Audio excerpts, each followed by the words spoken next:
Today I'm going to walk you through a custom door profile that we were asked to create. So I'm going to walk through the process that we went through, creating the file and cutting it on the CNC.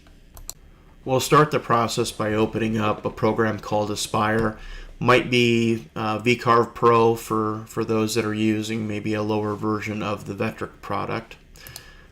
First you're going to see me create a box that's 12 inches by 12 inches.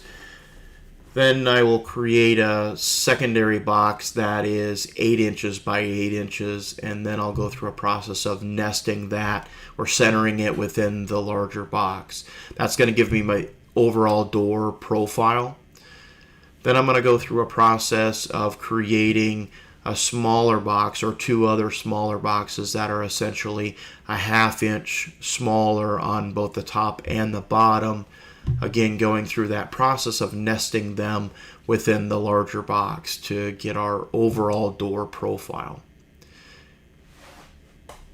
And here you can kind of see on how that process works and what the overall project is going to look like. From here, I'm going to go into the toolpath section of the program and create the cutting toolpaths. The first one, the very center section of the door, we're going to cut at 3/8 of an inch. We're going to mill that whole area out. The next subsequent areas, we're going to raise it up 1/8 of an inch. So the second section will be cut at 1/4 of an inch, and it'll just be a 1/4 inch end mill bit that cuts that. And then the third one will be cut at 1/8 of an inch. You'll see the profiles or the tool paths that we're using for that particular cut.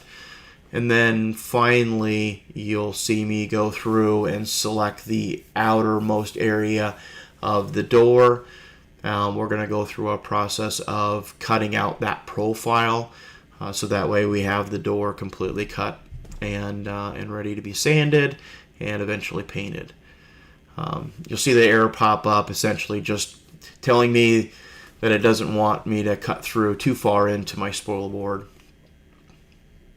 From here, we'll go ahead and save this tool path out to our local drive. Once we have the file saved to our computer, we'll open up the CNC controller and walk through the process of just going and finding where we saved that file. We'll take a quick peek at it within the display. Here I zoomed in just to make sure, yep, that's the right file. And then we'll go ahead and click the play button, and then the CNC will take over.